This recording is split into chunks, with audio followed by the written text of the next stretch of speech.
Namaskar. I welcome each and every sincere aspirant for a fresh episode and a beautiful spiritual discourse. I love you. And the present topic is, the current topic of today is Sloka number 27, chapter number 3, which is termed as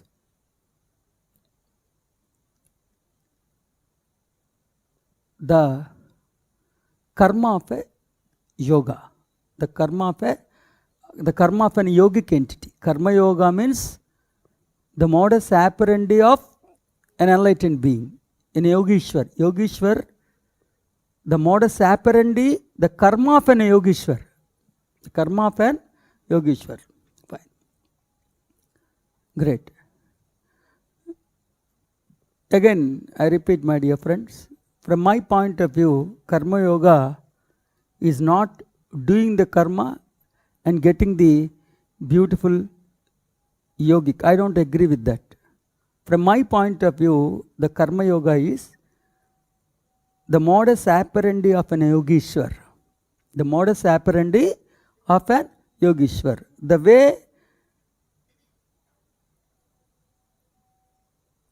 way of the performance of the Yogishwar. Okay, fine. And yesterday I have completed 26th sloka, and in the other episode I have completed 26th sloka. Now let us go through, analyze the insight of sloka number 27. Yes. 327. Prakrutehe kriyamanani gunaihi karmani sarvashaha ahankara vimudhatma kartahamiti manyate. Yes. The truth is, the source of so-called karma is nature of that particular entity, which is rightly termed as swabhav. The so-called swabhav gives birth to certain qualities, guna. But Jivatma, which is very much riddled in the false ego, misunderstands and believes as itself is the source of karma. False ego is a provocation from the personality. Yes. కొంచెం board కాది focus చేసి పెట్టగలిగితే చూడు, ఆ పై part రావాలి. The truth is, the source of so-called karma is the nature of that particular entity, which is rightly termed as swabhav. The so-called swabhav gives birth to certain qualities which are called as guna. But Jivatma, which is very much riddled in the false ego, misunderstands and believes as itself is the source of karma. As itself is the source of karma. False ego is the provocation from the personality. I appeal to aspirants who are interested may just write down this beautiful insight of this particular sloka. I have not translated that sloka. From my point of view, the insight of this beautiful teaching is, it appears like this. Again I read. Can you?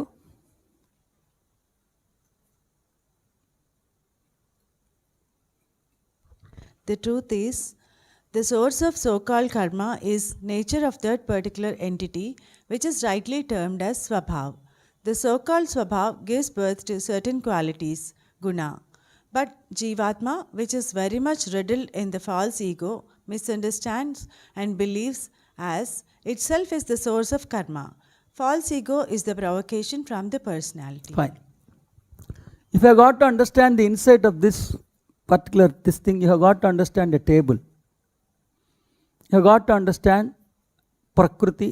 The terms you should be able to understand the terms, the Sanskrit terms, Prakriti, Guna and Guna Karma. Again I repeat, Prakriti, I have translated that Prakriti into nature. Guna means certain qualities.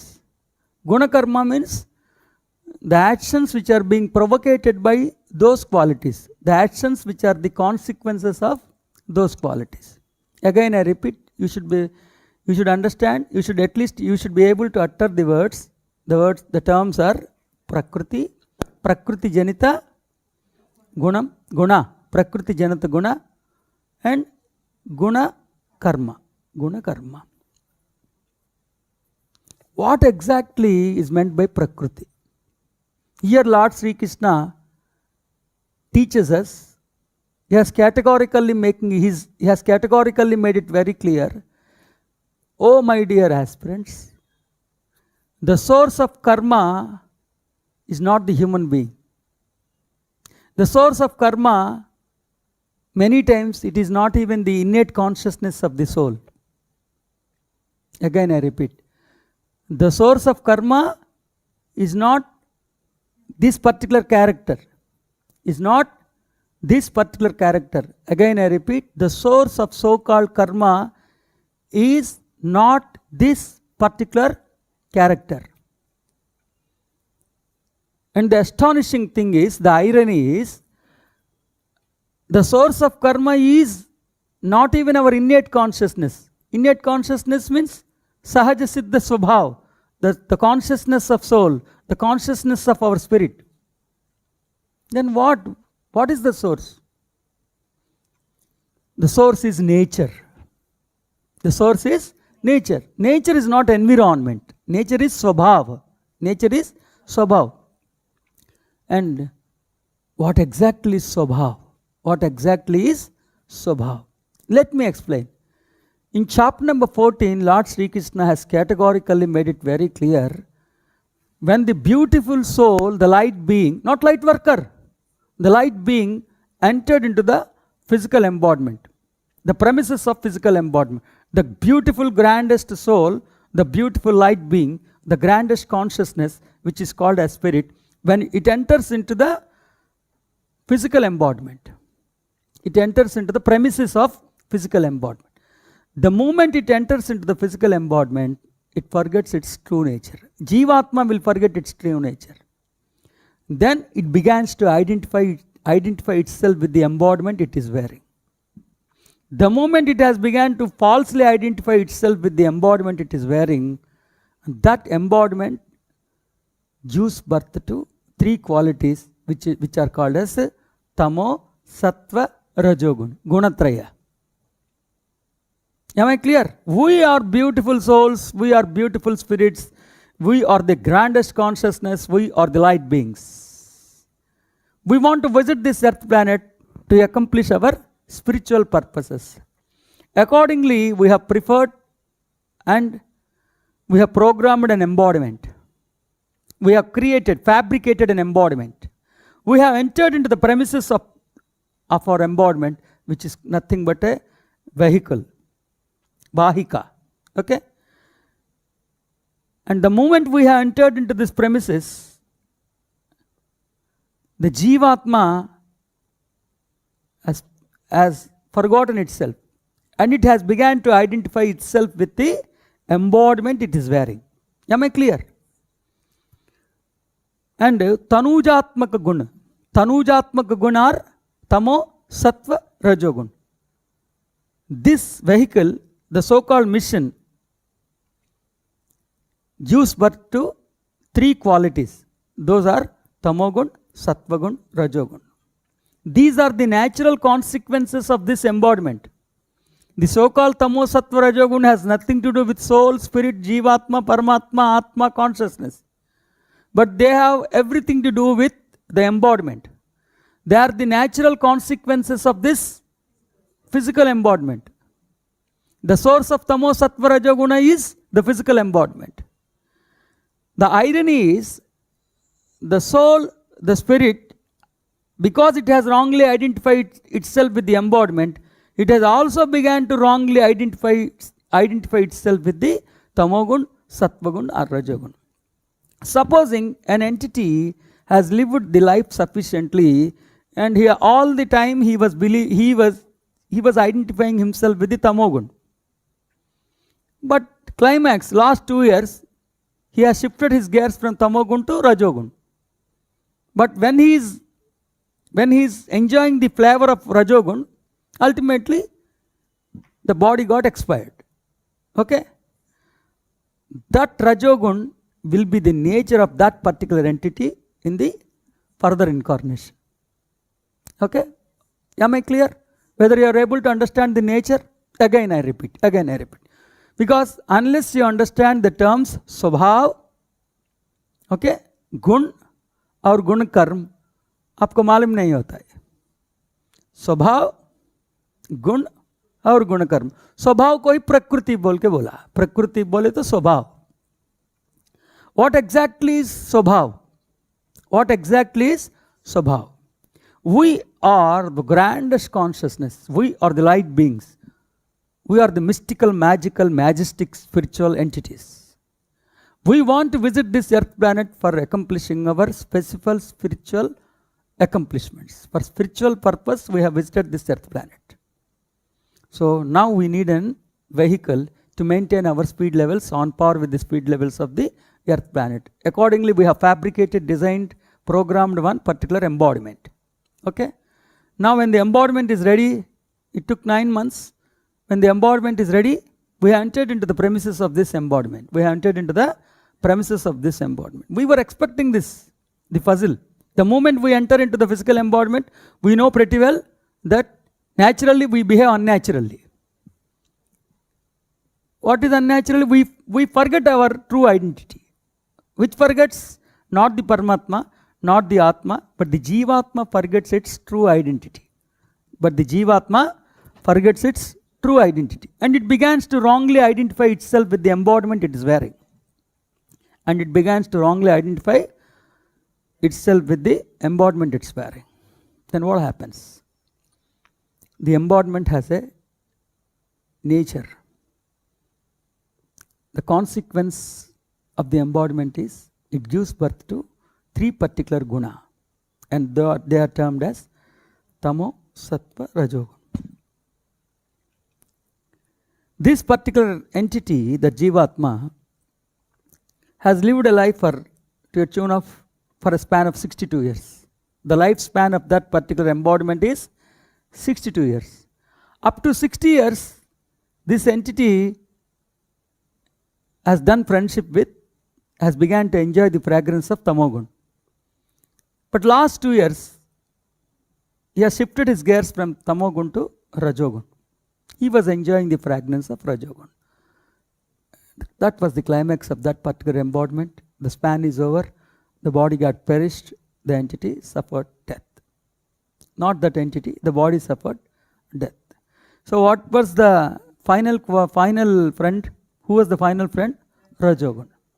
This Rajogun will become the Swabhav of that particular soul in the next incarnation. That is Swabhav. Okay, na? That Swabhav gives birth to certain guna. Okay? Guna, I said qualities. This nature gives birth to certain qualities, guna. And this gun provokes certain actions. That is called as guna karma. These guna. So what is the source of karma? Karma is guna. What is the source of guna? Swabhav. What is the source of swabhav? The enlightenment which has enjoyed in the previous incarnation. Okay, na? That is the thing. So now you have a comprehensive knowledge of what exactly is swabhav, what exactly is guna, what exactly is guna karma. Fine. Now it is very easy for you to understand this particular sloka. The actual fact is, the actual truth is, the source of so-called karma,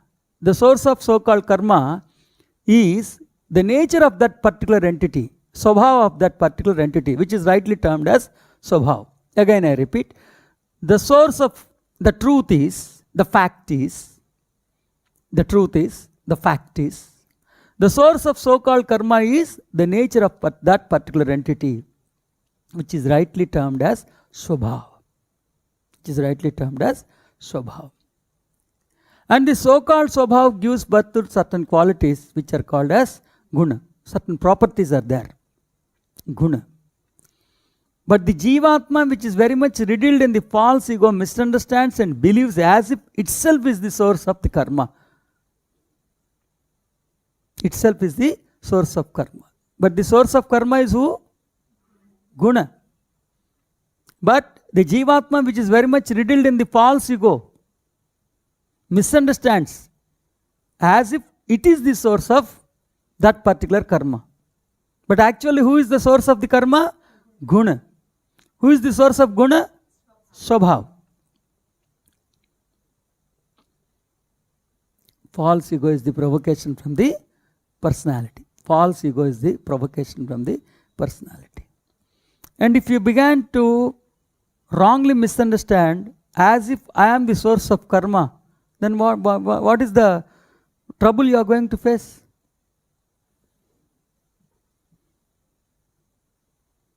There is one specific term, I'll teach you that. If you began to misunderstand as if you are the source of karma, you will be riddled in a problem. I'll just name it. But now, I have completed chapter number 3, verse number 27. The nucleus of this particular sloka is Katrutva Bhav. Katrutva Bhav. If you began to wrongly misunderstand that as if you are the source of karma, you will suffer with a unenlightened problem, and the name of that unenlightened problem is Katrutva Bhav. Katrutva Bhav. Again I repeat, my dear aspirants, the nucleus of sloka number 27, chapter number 3 is the truth is different, the misunderstanding of Jivatma is different. What exactly is the truth? The truth is the source of so-called karma is gun, and the source of so-called gun is swabhav. But unfortunately, that Jivatma, which is very much being riddled in the false ego, it wrongly identifies, it wrongly misunderstands. गलतफहमी होगी उसको कि मैं खुद कर्म का source, लेकिन कर्म का सोर्स वास्तव में स्वभाव है. अगर आपको गलतफहमी हो गया तो आपको क्या हो जाता है? कर्तृत्व भाव हो जाता है. कर्तृत्व भाव is the most dangerous. Chapter number 18 verse number 17. कर्तृत्व भाव is the villain. The villainary aspect is Katrutva Bhav. Okay? Yes, that is the thing. So let us shift our gears to chapter number 3, verse number 28. Can you?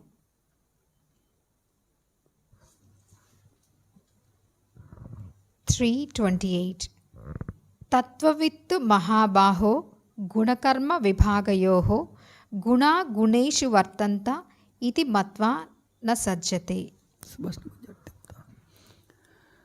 Can you again read it? Sloka. तत्त्ववित्तु महाबाहो गुणकर्म विभागयोः गुणा गुणेषु वर्तन्त इति मत्वा न सज्जते. Yes. But the enlightened being is very much aware of the fact that the so-called gunakarma is not the original soul's nature or the innate divine consciousness. And he also realizes that the cause of all the mischief and his unenlightened behavior is the so-called gunas, which are the consequences of the nature. Because of this realization, he is never tempted towards guna and the provocations of guna, which are called as gunakarma. See, for your convenience, I am using the as it is Sanskrit words, the swabhav, gun and gunakarma. For your convenience, I am using the as it is Sanskrit words, the prakriti or swabhav or gun and gunakarma. See, 27 is the misunderstanding of an unenlightened being.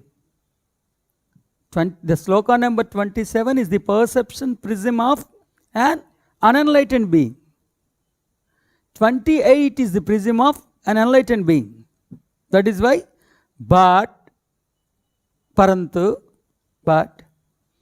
the enlightened being is very much aware of the fact that the so-called guna karma is not the original soul's nature or the innate divine consciousness. The misunderstanding of an unenlightened being is, I am the source of the karma. I am maybe the character, I am maybe the soul. But the truth is, neither the soul is responsible for the karma, nor the spirit is responsible for the karma, nor that particular character is also responsible for the karma. The source is not soul, The source is not spirit. The source is not character. Who is the source? Guna. That is what I have made it very clear in the first sentence. But the enlightened being is very much aware of the fact that the so-called guna karma. Why it has become guna karma? Because the karma is, the tendency of guna has become karma. The tendencies of guna has now become karma. That is why it is called as guna karma. But the enlightened being is very much aware. But the enlightened being is very much aware of the fact that the so-called guna karma is not the nature of his original soul.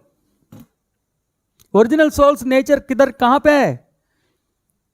From 11 to 38, the nature of soul, the innate consciousness of the spirit is very much being published in 11 to 38. Am I clear? Whether in 11 to 38 the so-called karma is there? No. The innate consciousness of the innate means sahaja siddha swabhav. The innate consciousness of soul, the innate consciousness of the spirit has nothing to do with guna karma. Now the jivatma which has come out of the clutches of the personality, now it has realized that the source of guna karma is not my original innate divine consciousness. That's the thing. Fine. Now, and the jivatma has also realized that the cause of all the mischief and unenlightened behavior is the so-called guna. Which gunas? That gunas. Which gunas? The tendencies of swabhav. Okay? So, and it has also, the jivatma has also realized the cause of all the behavior, mischief behavior, the cause of all the mischief, the cause of all the unenlightened behavior, the tendencies, they are from not the innate consciousness, but from the guna. But from the guna. I repeat, and the beautiful jivatma which has come out of the clutches of personality, now it is sufficiently enlightened. It is also aware that I am not responsible for the mischief, for the intoxicated behavior, that unenlightened behavior. They are the tendencies of those guna. They are the tendencies of those guna, which is the consequence of the swabhav. I have nothing to do with my original soul, my original spirit has nothing to do with that stupid behavior. And who is responsible for it? Go and catch hold of that swabhav. Okay? Because of this realization, he is never ever tempted and shows much anxiety towards guna and the provocations of guna, and he doesn't feel guilt for the behavior of gunas because he has nothing to do with that behavior. He has nothing to do with that behavior. That is why he doesn't give much priority to the karmas. I mean to say, that is why a realized jivatma doesn't give much priority to the karmas executed, because those karmas are the provocations of gunas, and those gunas are the provocations of tendencies of swabhav. So they have nothing to do with my original consciousness. That is why I don't, I mean to say, they don't have any sanctity. From the enlightened being's point of view, the so-called karmas, which are being the provocations of the gunas, and the gunas which are the tendencies of prakriti, swabhav, they do not have any sanctity, and I do not have to repent for that. I do not take any responsibility. I am not accountable for that behavior. Am I clear? That is the thing. 28. Again I repeat, today the present topic is chapter number 3, verse number 27 and 28. If you want to understand the insight of these couple of slokas, you have got to first understand the table. The table is swabhav, gives birth to guna, the tendencies. Gun can be rightly understood as the tendencies, and gun in turn will give birth to guna karma. This is the table. And 27, the truth is the source of so-called karma is the nature of that particular entity. The source of so-called karma is the nature of that swabhav. The source of so-called karma is the nature of that particular entity, which is rightly termed as swabhav. The so-called swabhav gives birth to certain qualities called guna or the tendencies. Guna or certain tendencies. But Jivatma, which is very much riddled in the false ego, misunderstands and believes as if itself is the karma. Then what happens? Katrutva bhava happens. Chapter number 18, verse number 17 says, Lord Sri Krishna has emphasized that guna karma, then katrutva bhava is the villainary aspect. Okay? Fine. And false ego is the provocation of the personality, lure of the personality. But contra to this, an enlightened being is very much aware of the fact that the so-called gun karma is not the original soul's nature or the innate divine consciousness. And he has also realized that the cause of all the mischief and all the unwanted behavior, unenlightened behavior, untoward events, the behavior is the so-called tendencies or the gunas, which are the consequence of the swabhav.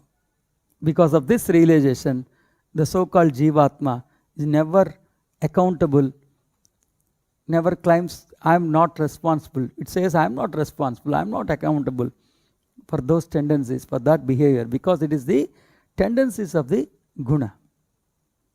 That is why it neither feels guilt nor it is accountable, because it says it doesn't have any sanctity. It doesn't have any sanctity.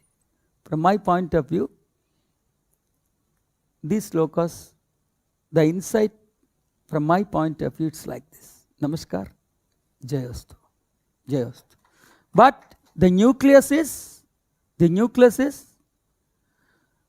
never, ever you are responsible for the tendencies of karma, because they are the tendencies of human nature.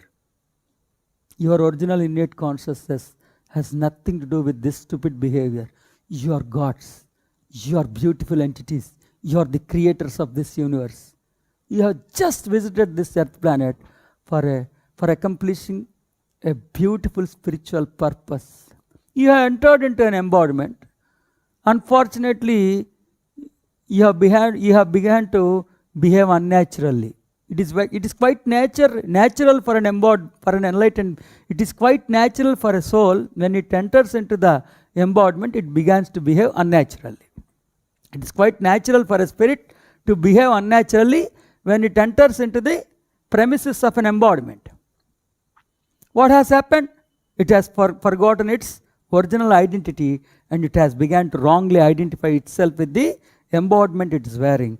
The moment that false identification has happened, it has in turn given birth to wrongly identify itself as if the qualities of embodiment, which are called the tendencies, which are called as tamo, sattva, rajogun, as if those gunas are my gunas. Then what has happened? It has begun to wrongly identify itself with the tamogun, sattvagun or rajogun. One fine day, the body got perished. The body suffered death. And this guna did not die. This guna, this wrong identification, this misconception, that didn't die. That rajogun or that tamogun or that sattvagun has become the nature of that particular entity in the further incarnation. That is swabhav. That swabhav has given birth to certain tendencies which are called as gun. And the gun, finally, they have provoked. The provocations of that guna has resulted in that karma. If you are enlightened enough, you will realize that your soul, you will also realize that the source of that mischief, that unenlightened behavior is not my original innate consciousness. They are the tendencies of that swabhav. Then what what will be the final result? You will not have that katrutva bhav. You will not have that katrutva bhav. You will be enjoying akrutva bhav. Okay? That katrutva bhav will not be there. That is the beauty of, when once the katrutva bhav is not there, then what happens? When you leave this embodiment, you will be uncorrupted entity. You will be impeccable entities. You will be uncorrupted entities, pure spirits, uncorrupted. From my point of view, the insight of this beautiful couple of slokas is like this. Namaskar, Jayostu.